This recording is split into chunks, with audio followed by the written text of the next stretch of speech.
नमस्कार दोस्तों, मैं राम सिंह यादव ग्राम पंचायत गुमसेना का रहने वाला हूं। मैं आप लोगों को एक बात बताने जा रहा हूं, किस प्रकार से गरीब जनता 10 क्षेत्र पर शिकायत करके अपनी समस्याओं के बारे में सरकार तक पहुंचाने का प्रयास करती ताकि उनकी समस्याओं का हल किया जाए। और अधिकारी ग्राम पंचायत प्रधान लोग किस प्रकार से पात्र लोगों को अपात्र लोगों को पात्र दिखाते हैं, इस चीज की आप लोगों को मैं जानकारी बताने जा रहा हूं। ध्यान से सुनिएगा।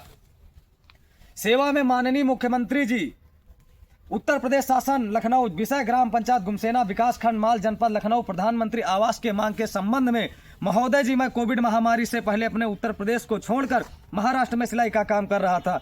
कोविड महामारी के समय देश में यातायात वाहन बंद होने के कारण लगभग 3-4 महीने बाद महाराष्ट्र से प्लान करके काफी दिक्कतों का सामना करके अपने राज्य वापस आना पड़ा। उस समय पूरा देश महामारी से जूझ रहा था। उसी समय मेरे प्रदेश के यशस्वी मुख्यमंत्री जी, आपने कहा था कि कोई प्रवासी मजदूर दूसरे राज्य को पैसा कमाने के लिए प्लान नहीं करेगा। मैं सारी सुविधा अपने ही प्रदेश में उपलब्ध कराऊंगा।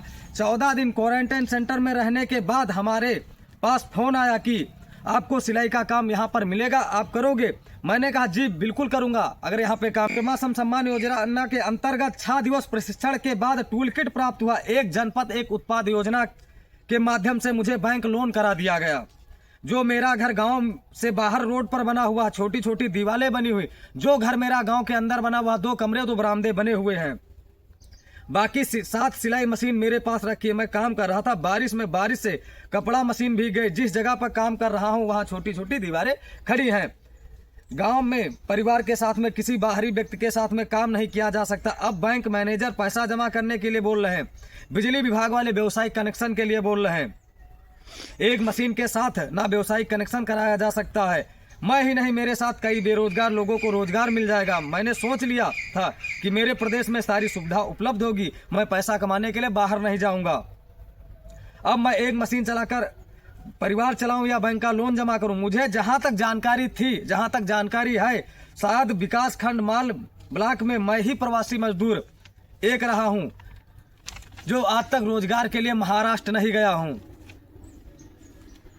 बाहर नहीं गया हूं। महोदय जी, जो आपने कहा था वो वादा पूरा किया। कई बार 1076 पर कॉल करके समस्या के बारे में शिकायत किया, कोई जवाब नहीं मिला।